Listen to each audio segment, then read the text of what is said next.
Hello everyone, I'm Nubkeks, and welcome to a special series of guides that are going to cover all aspects of Hero League, such as how to draft correctly, what heroes you want to look at getting good at and to start picking, strategies for different maps, and general tips. These videos should be relevant not only to Season 1, but to many seasons to come down the line, and unlike a lot of other guides that are out there which focus on very high level play, what I'm going to be trying to do in these videos is focus on all levels of play and provide some good advice for people coming into maybe Bronze, Silver, Gold League, and so on. Each guide should work as a standalone video, but to get the most out of it, I do recommend watching any other guides that overlap a bit. But whatever way you want to do it, I hope you enjoy, I hope you find it helpful, and best of luck in your ranked career in Heroes of the Storm.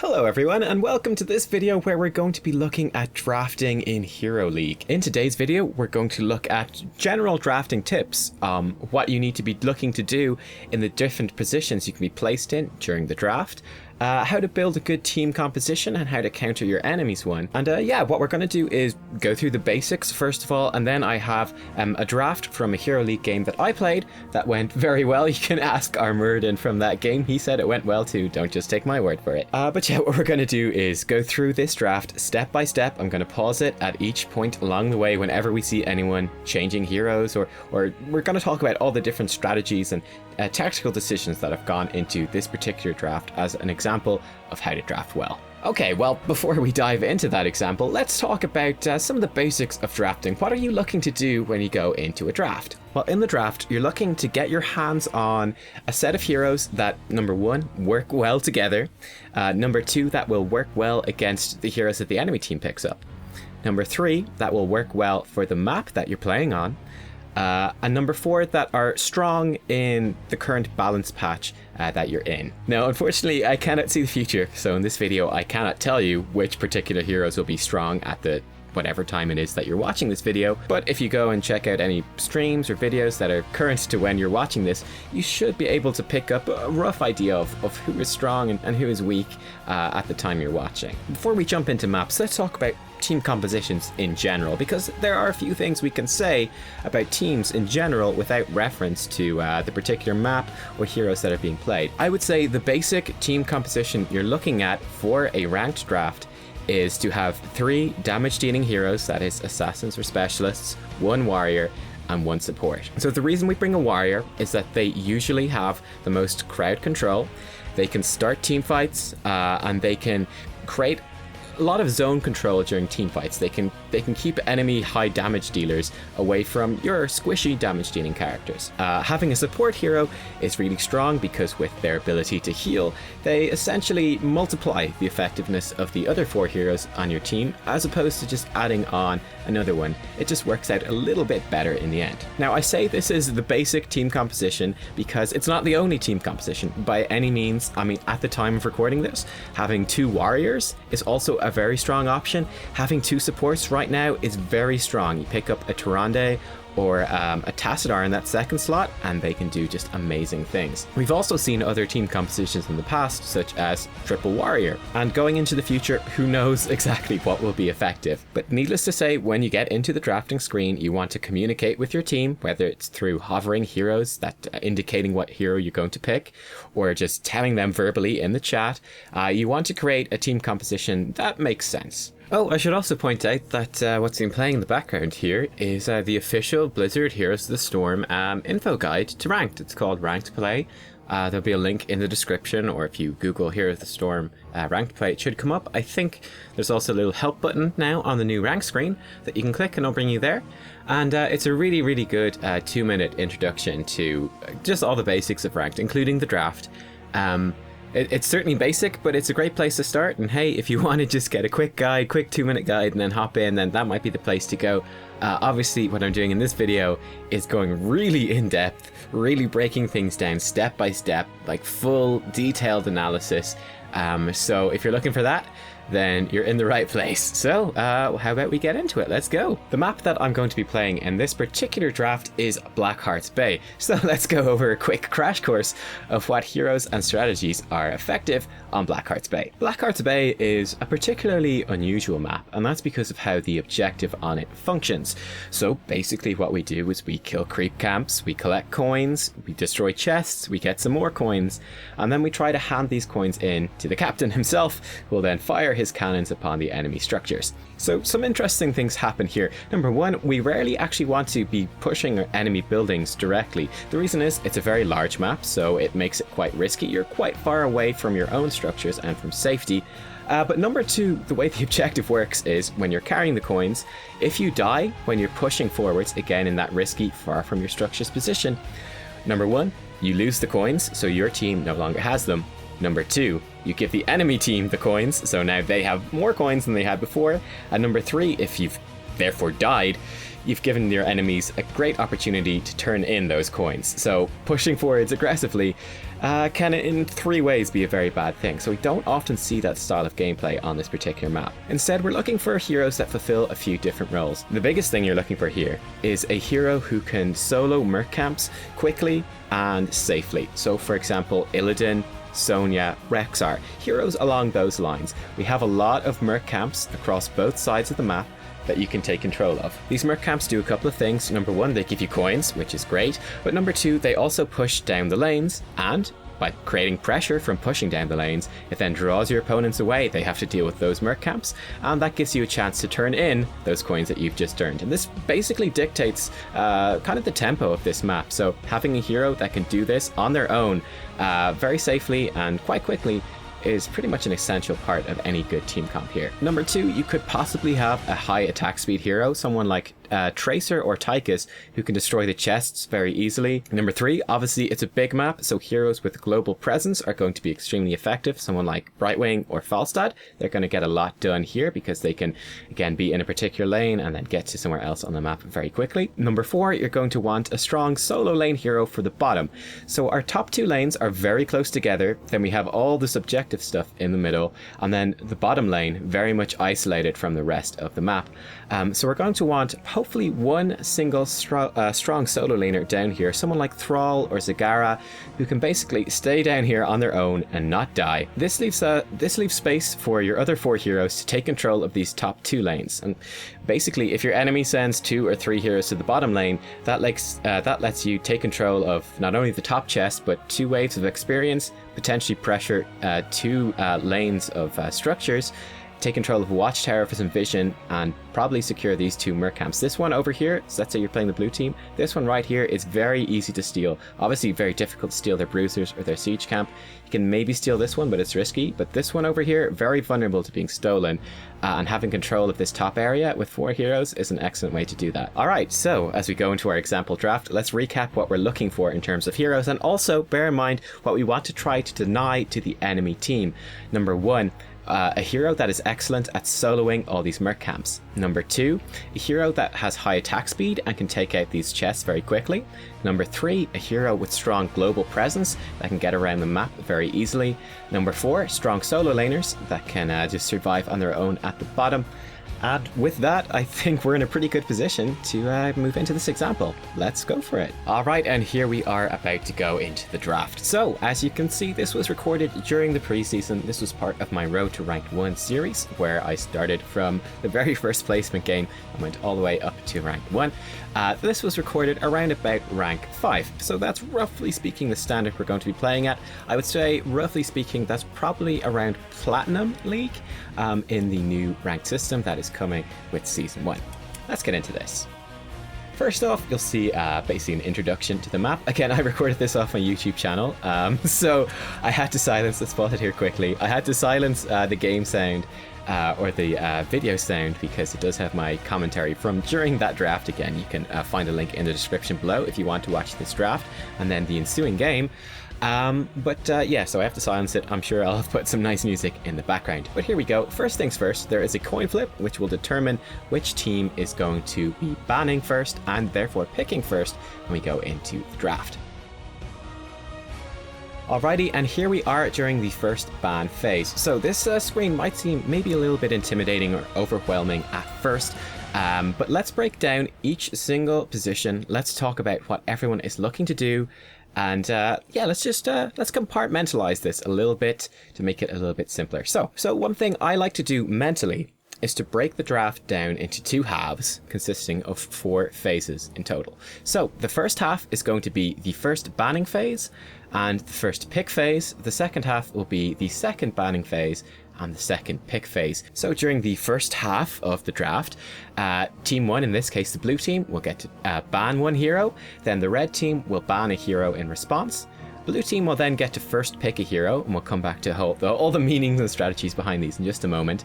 In response, the red team gets to pick 2 heroes, and then blue team will pick 2 heroes, and that brings an end to the first half of the draft. This gives a very definite advantage to the blue team during this half of the draft, or whichever team it is that has won the coin flip, because they will get to not only dictate the pace of the bans and the picks by banning first and picking first, they'll also get to have 3 picks before the second round of bans come in, whereas the red team will only have 2 bans. Now in the second part of the draft, red team over here will lead with the second ban, then blue team will get their second ban. The red team will then lead with 2 picks of their own, blue team will get 2 picks, and then the red team will get their final pick. In the second half of the draft, I think that the red team has the advantage. Number 1, they're going into the bans with only 2 of their picks shown, which means that, well, they've got 3 picks over half of their team is still kind of hidden, which means that you can hide some of your team compositions, so the blue team might not exactly know what they should be banning out.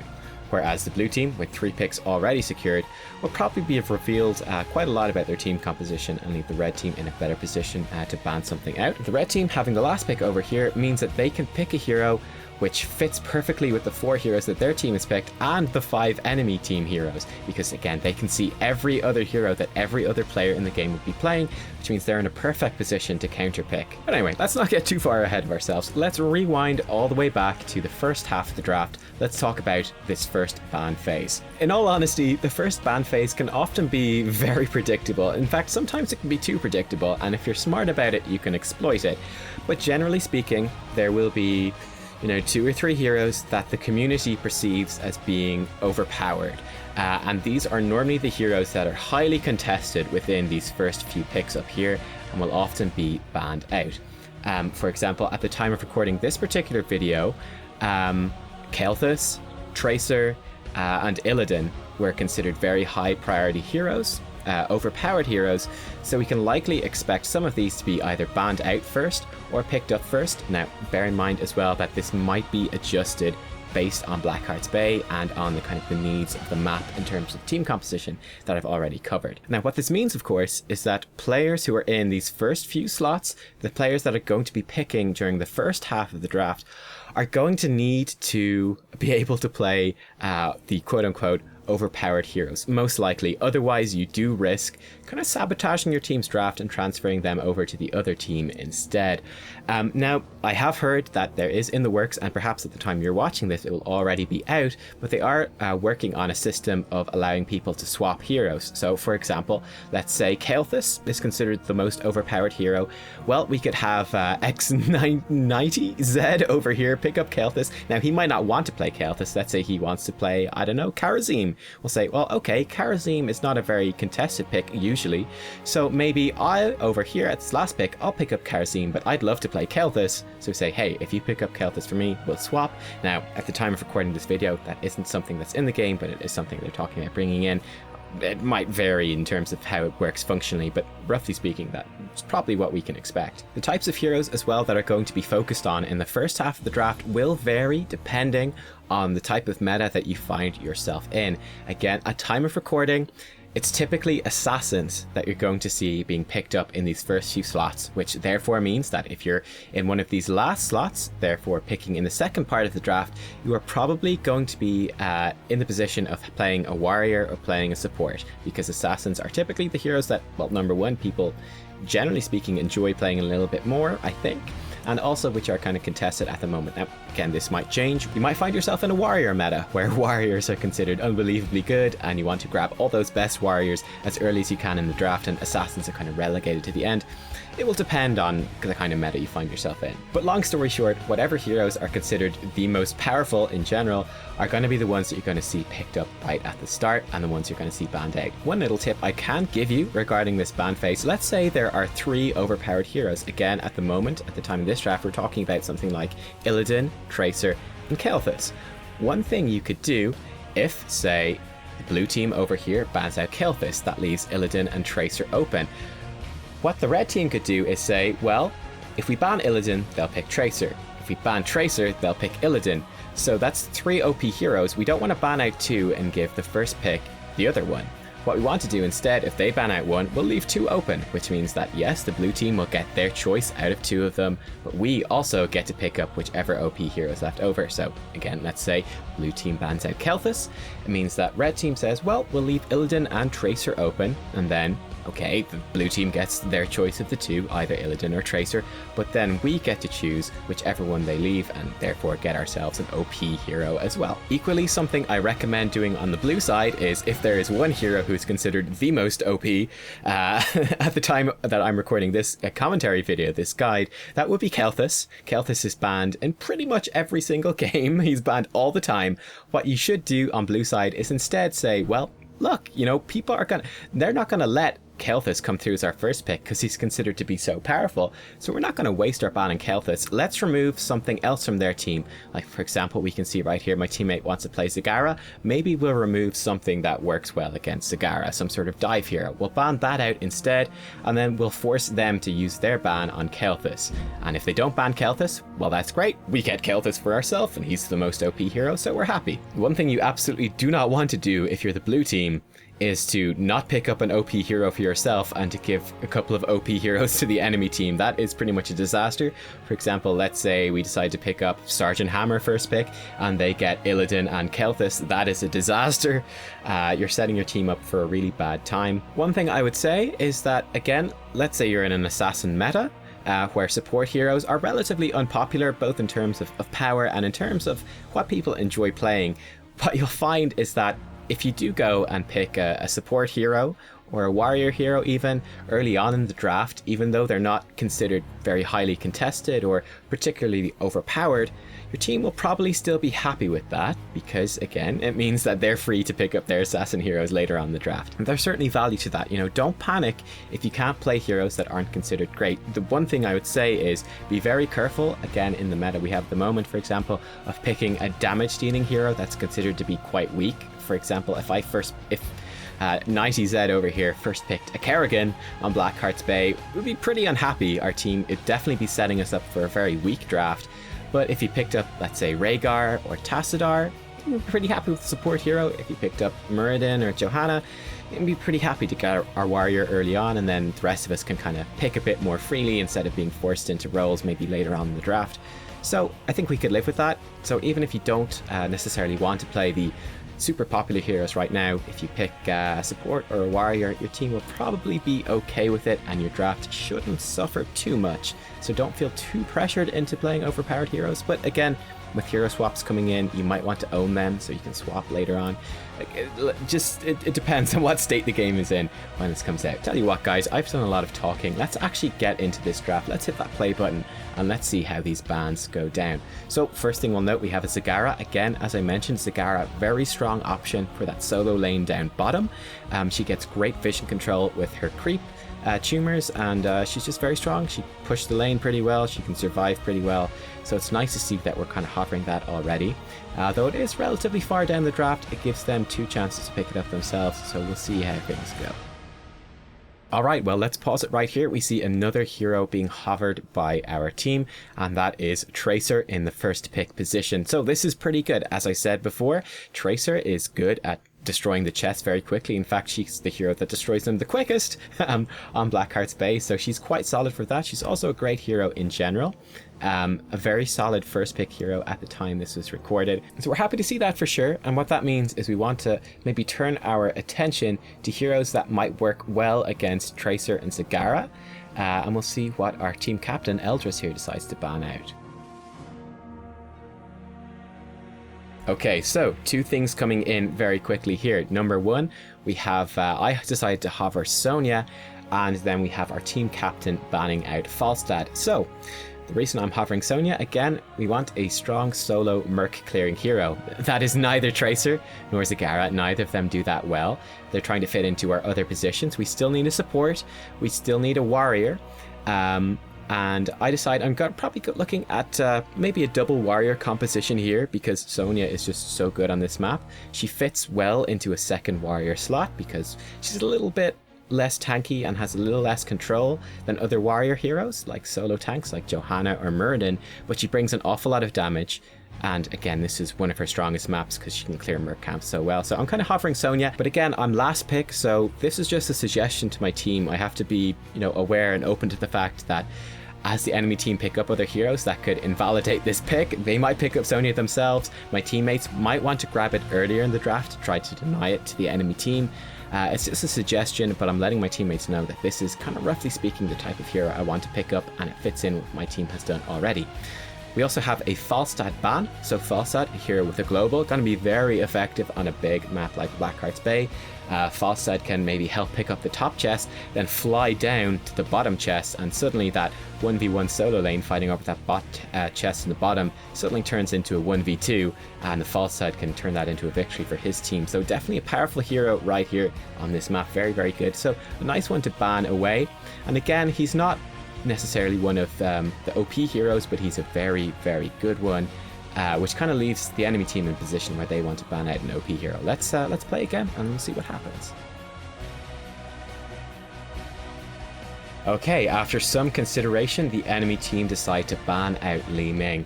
Now, if we look at what I've been saying about this map so far, and what I've said about what I consider to be OP picks so far, this isn't a great ban. Li Ming, she's certainly a great hero in general, but she wouldn't be one that stands out as being especially strong on this particular map. So I do think that this was a little bit of an error. I think that their team could have focused on something that's a bit more particular to this map, but we'll see how things go in general.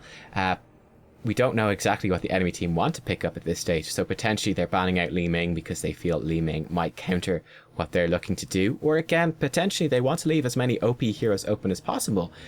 This could be a play. Again, Tracer, Illidan, and Kel'Thuz are considered extremely strong at the moment. What they can do is, well, that's all three left open, which means we might get one and they could get two. So potentially that's something they're looking at doing as well. Also worth noting at this point that the team captain is going to be the person that displays this little badge, and a little bit scary actually that their team captain is their first pick right here. I think you have to watch out for different things depending on where the team captain is. If their first pick, it means that a hero like Illidan, so Illidan in the hands of a skilled player is a very, very effective hero. Now, if their team captain was last pick, that means that Illidan is not that scary because it's unlikely he'd get that far down the draft, and that means that he'd be in the hands of one of their theoretically less skilled players. At the moment, we have both team captains up very high in the draft, which means that Illidan could land in the hands of a very, very good player, the team captain being, in theory, again, the strongest player on each team. Anyway, let's play and we'll see what happens. Okay, so first of all, again, our first pick had hovered Tracer, and he gets to lock in that Tracer immediately, and that's a pretty good first pick. Tracer is good against Kel'Thuz, Tracer is good against Illidan. Essentially, she's good against the OP hero, the other two OP heroes who are out there. She's also good on the map again and clearing those chests, so we're pretty happy. Let's hit the play button, and bear in mind the enemy team are going to get 2 picks. Let's see what they pick up, and we can commentate on them after. Alright, and there we go, 2 very interesting picks from the enemy team. So like I just mentioned, their team captain has picked up Illidan, and that's pretty scary. So number 1, Illidan is an excellent hero at clearing solo merc camps, which is excellent on Blackheart's Bay, so very good first pick in general for the enemy team. Number 2, he's also a hero that excels in the hands of a skilled player, and they have their most skilled player on him, so definitely a very, very scary and effective first pick. Illidan as well, he's a hero that dives the enemy team very hard. And very interestingly, they picked Kharazim to combo with Illidan. Kharazim is another hero that can dive quite hard. As a support, he can be quite an aggressive support, so instantly this is telling us that they are potentially looking at building a very aggressive diving team composition, where probably all most, if not all, of their heroes are going to be looking to dive in and attack our team very, very aggressively. At this point, this Zagara pick becomes kind of scary, because if they have a lot of dive, they're going to just be able to jump on top of her and blow her up. She's very vulnerable to dive, and Tracer is going to be kind of dipping and dodging around the edges of the fight, so she won't be able to provide much support to Zagara. So this Zagara pick might potentially want to be changed. It's somewhat vulnerable right now, judging what the enemy team looks to be building. Again, with 3 picks still hidden, we'll see how things might go. Also, this is setting them up for a very strong duo support combo right here. Illidan with 2 support heroes can be extremely deadly. In particular Tassadar, so we'll see what people are going to be picking up. Let's hit the play button again, and we'll finish off the first half of the draft. We'll see what our 2 teammates pick up. Okay, and there you have it, guys. I think 2 excellent picks from our team. Let's talk about the Muradin pick first of all. So, our player over here, our Eldris, picks Muradin. Muradin is a warrior hero. He's a very good warrior hero, I think, in general. He also excels against Illidan. Number 1, he's got a stun, which can lock Illidan down. Number 2, he can talent into an attack speed slow on his Thunderclap, his W, and that attack speed slow will not only shut down Illidan, it will also shut down Karazim. So a really good warrior pick to go up against both of them. And I think it's a good idea to pick it up this early in the draft. I think against the team composition that they look to be building, this attack speed focused dive composition, Muradin is probably the best warrior pick to go against that. And bear in mind that after these 2 picks, we're going into the next ban phase, and it is very likely that the enemy team would use that opportunity to ban away Muradin. So I think a great pick up there. Number 2, I love to see this. Our Zagara player, seeing the aggressive team composition that the enemy team looks to be building, decides Zagara is maybe not the safest pick and switches to Zul instead. Zul is also a really good hero to pick here for a couple of reasons. Number 1, Zul can actually be very effective in Blackheart's Bay as part of the 4-man team up top, because Zul can clear out those 2 lanes so quickly and put a lot of pressure on the enemy team. His wave clear is so strong, and those lanes are so close together, he can be very powerful. Zul is also very strong against both Illidan and Karazim. His W, his Cursed Strikes, apply an attack speed slow. So I love what we see here. 2 very basic attack dependent heroes come out from the enemy team, and our teammates respond with 2 heroes that have basic attack speed slows, so really locking them down. Zul also does good damage against melee heroes, and with Poison Nova as well, it's very hard to dodge that when you're a melee hero, whereas a ranged hero can dodge it much more easily. So nice pickup by our team, really putting pressure on the enemy team's picks. Really, really good counter picking. And not only that, but it fits in with what we have already. So for example, Tracer, her biggest weakness is that before level 13, she doesn't have any wave clear, or her wave clear is very weak. Muradin also doesn't have great wave clear himself, but Zul brings an awful lot of wave clear. So we've got good wave clear, we've got a nice tanky front line, we've got range damage, a melee a melee specialist, so melee damage, a melee warrior. We've got a really nicely rounded team composition so far. We're still looking for support, and then maybe another damage dealer is probably what we're looking for right here, and we're going to be in a pretty good position. Again, also bear in mind, guys, I'm talking a lot about synergies and counter picks. This is something that you'll learn. Like if this is kind of going over your head, or you're not really comfortable, you don't know the synergies of counter picks to every hero, that's okay. It's something you pick up with experience, with playing the game. There's websites that you can look at, there's hero guides that you can look at, which will tell you that. Or you could watch, again, streamers or YouTube content creators who will also hopefully talk about this during their own drafts. So you can learn this stuff, but don't be afraid to jump into drafting. Again, if you're playing in the lower leagues like bronze, silver, gold, platinum even, it's highly likely that, again, a lot of those players won't know all the counters or synergies either, so you won't see drafts as good as our team is pulling out here, or as good as the enemy team is pulling out. So don't put too much pressure on yourself. Again, this would be kind of high platinum, probably low diamond in terms of the new leagues that are coming out. So if you don't know like the sort of the hero pairings and so on that are happening here as well, you don't put too much pressure on yourself. You'll be just fine. Anyway, how about we move into the second half of this draft and see what is going to be banned out by both teams. Alright, and there you have it. After a good bit of consideration, the enemy team decides to ban out Kelthus. This is a particularly interesting choice. I think that, again, this is an error. I don't think their team captain is banning very well at all. The reason being that on their side of things, the next 2 picks, and that's a lot of picks, the next 2 picks are going to the enemy team, the red team over here. So they're the ones that are going to get this. Again, in the second phase of the draft, the red team, the team who is lost the coin toss, is very much in the advantage, and I feel like they're throwing their advantage away. Again, Kelthus is a very powerful hero. He's also pretty good against the heroes we have here. We've got double melee already, and Kelthus is very good against melee heroes. He's also not terrible against Tracer as far as ranged assassins go. Certainly not the best, but he's not awful. He can survive against her, especially with a good support. So I think Kelthus would have fit fairly well into their team composition. Again, they have a melee assassin, they have a support, so we're typically looking at them getting a warrior, a ranged assassin, and then maybe a second support, maybe another ranged damage dealer, maybe another warrior. Something along those lines is what we're expecting out of them, and I think Kelthus would have fit quite well. On the side of our team, we've got 2 picks left. We're looking for number 1, a support is essential, and then we've got a bit of flexibility with our second pick here, probably in range damage, which is why they're afraid of Kelthus. But and Kelthus is good against Illidan as well, you see. But I think presumably, I'm going to guess, is that we can't see what the enemy team is hovering here, but presumably these 2 picks right here, these guys have indicated that they do not want to play Kelthus. So that the red team has been forced into banning him away then, in fear that we'll get to pick him up with our 2 picks over here, and that he'll be good against what they're looking at. That's my theory, but in general I'd say they should be looking probably to pick Kelthus up, considering that he's very strong at the time this was recorded. But oh well, that's what they've gone for. Let's see what our team bans out. Okay, and there you go. Our team decides to ban out Zagara. I think this is a relatively decent ban.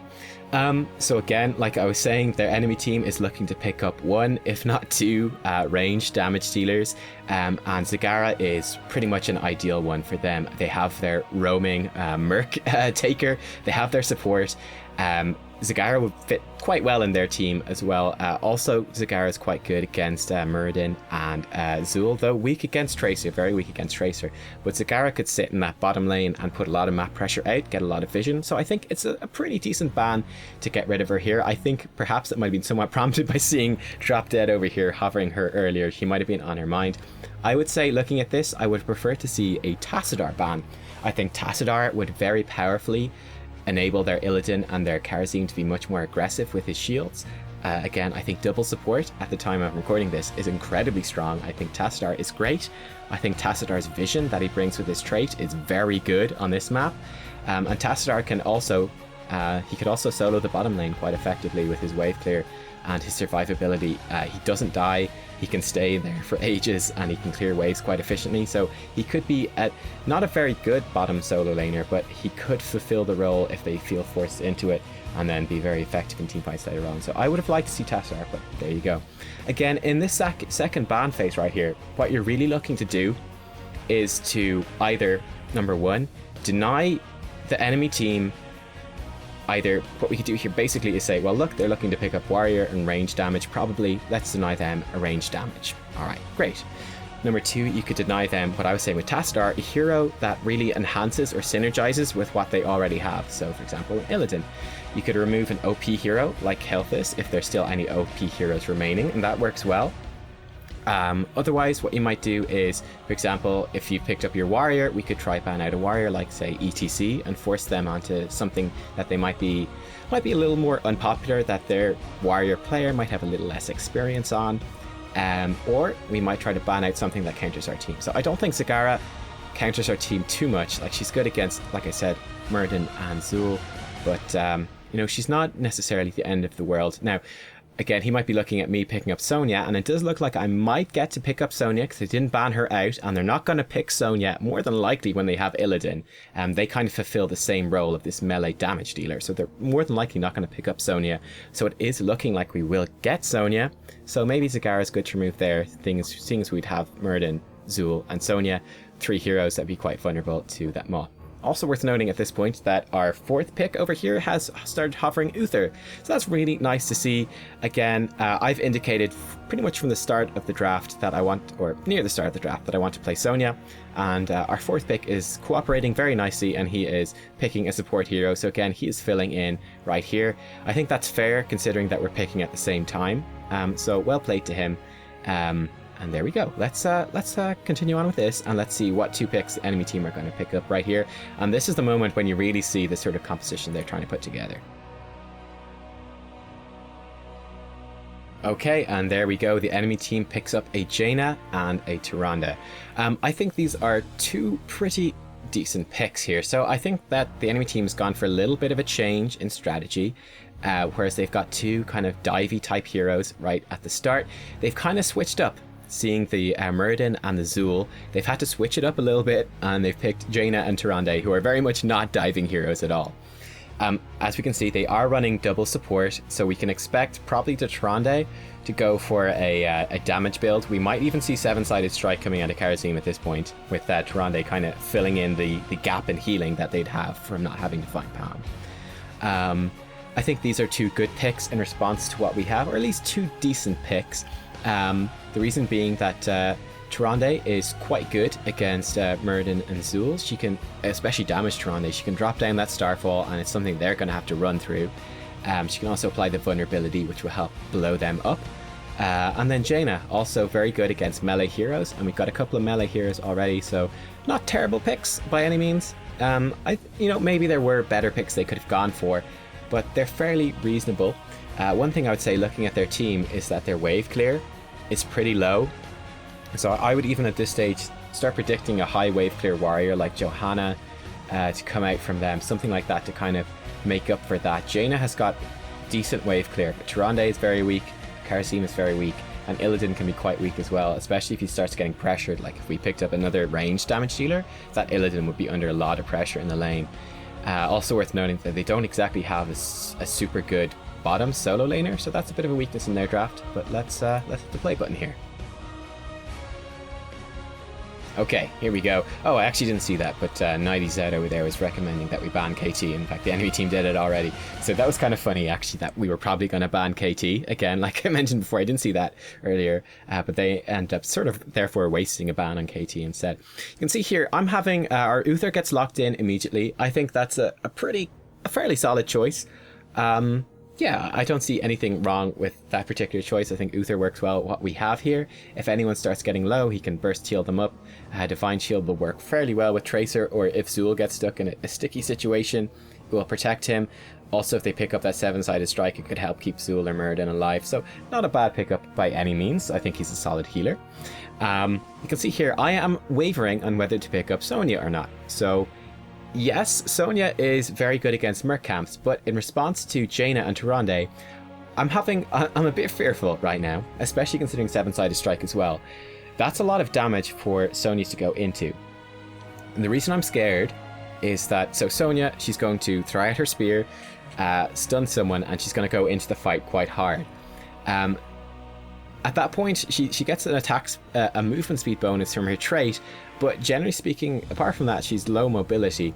So she's very vulnerable to the Tyrande stun. Tyrande can mark her with vulnerability, so she takes extra damage. Jaina can land all of her spells very easily on her and do a lot of damage. We can even have a 7-sided strike coming out and doing a lot of damage. I'm not sure what their 5th pick is going to be. So I'm a bit scared that I might go in, and that I'm most likely, looking at their team, Sonya is going to be focused very, very hard by their team. Muradin is hard to kill, as is Zul. I think Sonya will kind of do a bit more pressure. Like, they really want to focus Sonya. It's hard to kill Tracer as well. I'm going to be the biggest target for this Jaina. She's going to be looking at killing me and Zul probably together. So I really do need to watch out. So I'm a bit nervous going into this. Also, if I dive in and Tyrande throws a Starfall on top and kind of scares the rest of my team from following up through a choke point, it could get kind of gnarly pretty fast. So that's why I was thinking of changing to Vala. Why change to Vala? Well, Vala does quite a lot of damage to neutral objectives as well, so she'd be pretty good in combination with like Uther at taking out Merc camps and so on. It does mean that we can't do it solo, but I thought it might be a bit safer. She's also alright against Illidan. and she brings some nice stuns and so on. I thought, Vala, I'm also, as you can see, experienced with Vala. She's my most played hero, so I was kind of comfortable picking her up because of that. But yeah, there you go. Vala, again, we have a melee damage dealer, a melee tank, a melee support, and then a ranged damage dealer. Another ranged would fit in quite well. We're going quite heavy on the melee if I pick Sonya, which is a little bit scary with the Jaina. And yeah, that's basically why. We'll see what my team says. I think that we go into this, our team captain calls for Sonya right here, and I do end up locking in the Sonya. So we decide that we can hopefully pull off this melee pick, this full melee team comp, and it also worked quite well. We've got a nice little sort of 4-stack here. Zul might take that bottom lane, and then I can wander around, and they can put on some nice pressure onto the enemy team. But yeah, it's going to be pretty interesting, I think, this game. Let's see what this 5th pick is going to be. What can they whip out to kind of fill in their gaps in their team composition and try to counter what we're doing. Okay, and after quite a bit of consideration, they do go for the Johanna. Again, I think that is a good pickup for a couple of reasons. Number one, Johanna herself with Nubkeks pawn at level 1 brings a lot of wave clear, and that's something that they're really missing on their team. They've got very weak wave clear, as I mentioned already, so she somewhat fulfills that gap. I mean, she can take over that bottom lane solo if she needs to. Again, like if she draws away Zul, that's okay.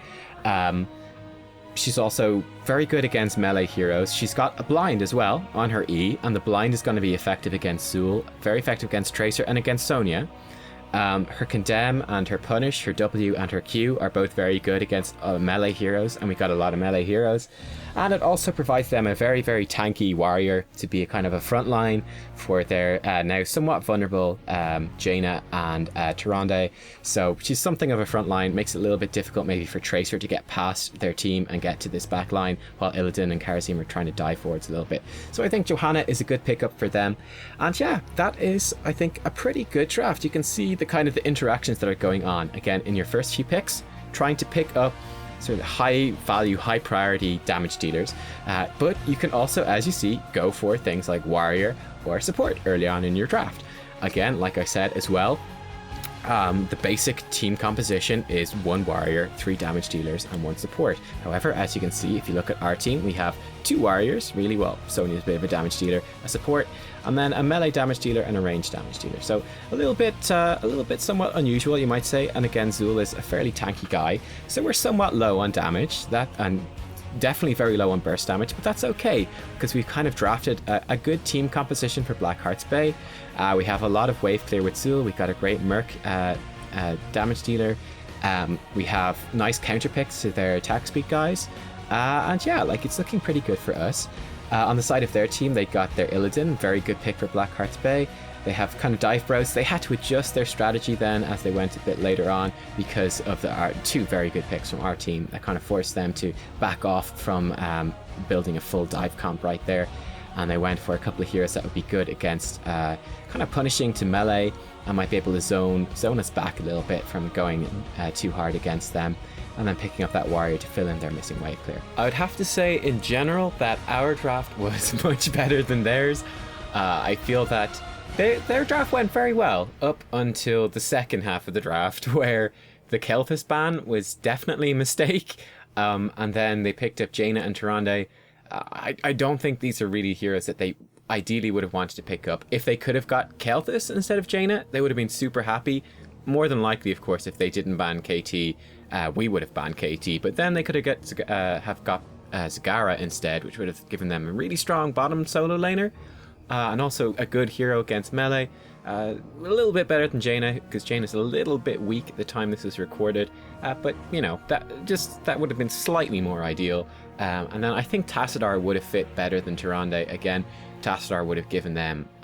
synergizes amazingly well with both Illidan and Kharazim. And also has a nice wave clear too. But not the end of the world, I think. It's something that happens with drafting, is that there's lots of picks that are quite good. I think your main goal is to just avoid picks that are noticeably bad, and then as you go higher and higher up the leagues and the divisions, to start kind of honing in on picks that are better and better and better. Just trying to find those picks that fit perfectly into the particular draft that you're working in. And that's something that, again, comes with experience. It comes with a lot of experience. But hopefully with this, I've given you a good rough overview for at least the sort of dynamics that are going on, and the sort of plays and counterplays that you're going to be looking at as you go into a draft. So there you go, guys. That's my guide on how to draft for Hero League. Again, if you want to see more examples of drafts, check out any one of my videos. For the preseason, I did my Road to Rank 1 series, which is 30 games, and I covered the draft of every single game. Not in as much detail as this, obviously, because I'm doing it live for that draft, but also explaining all the choices, why I'm picking certain heroes, what I think would be strong, what I think would be bad, and what I think of the picks my allies are going for. So I mean, if you want to study up on drafts, well, there you go. There's a playlist there of 30 videos, and you can just watch the drafts if you're really hardcore into it, and you can work out what to go for. Or just whatever, check out your favorite live streamers, your favorite YouTubers, if they include their drafts, and just see where they go. And again, just be thinking about it in terms of these things. Also, do check out my other guides that are going to be coming out as part of the series. I think this will be the first video I release, but I'm going to be doing videos on all the different maps. I'm going to be doing videos on the heroes that I think are best to prepare for Hero League if you're looking at maybe some of those lower divisions. I think there's lots of info about the higher divisions, like Diamond, Master League, and Grandmaster, and so on. The pro players will produce a lot of stuff, but I don't think that's all super relevant to some of those lower divisions where the game can be quite different. So my guides will hopefully, initially anyway, focus on that. That's the plan. I'm also going to look hopefully at some general tips. And yeah, I'm not exactly sure how many videos I'm going to make for this, but I'm definitely looking to make a few to really give everyone a really good intro into Season 1 and the ranked revamp that is coming out. I'm really hyped for it, and I know a lot of other people are as well, which is why I'm making these videos. If you did enjoy this one, give it a like. Give it a comment as well if you have any feedback, anything else you would like to see. This season will probably last about 2 or 3 months. And if you know if there are any big ways in which this particular guide could be improved, because I do think it is really important. Drafting is not a skill you learn in Quick Match at all. At least you'll have a chance to learn it now in the unranked draft, which is coming out, and I definitely advise maybe going in and trying out a couple of those before you jump straight into Hero League. But generally speaking, going into Hero League, drafting has not been a skill that people have developed very much, but it is an absolutely crucial skill. And this is probably for you, the viewer watching this right now. If again, you've probably watched a very long video, which means that you're going in. One of your skills, one of your best advantages, I think, for you, is that you're a very thoughtful person. You are someone who will sit down and really put the effort in to educate yourself about the game. You're interested in the strategies, the tactics, the higher level thinking, essentially, as opposed to just kind of jumping in and blowing stuff up. Maybe you're into that too. Hopefully you are, because it's good fun. But yeah, this is an advantage. The drafting screen and the drafting process is something that therefore you can put that into action in, and you can start just generating all these advantages for yourself, because being good at drafting is probably one of the biggest skills, the biggest ways that you can have an impact on this game when you're solo queuing. Getting the perfect hero that fits in with what your team needs and fits in with what the enemy team doesn't want to see, like that can really turn the tides of a battle. It's probably, I would say, the most important skill you can do. Alright guys, well, thank you for watching. I'm looking forward to Season 1, and yeah, I will be hopefully as well putting up a bunch of gameplay over the course of Season 1 too, so you never know, might see you there or see you in some of the other guides. Thanks very much for watching. Again, like and subscribe if you did enjoy it. I'll see you all next time. Bye bye.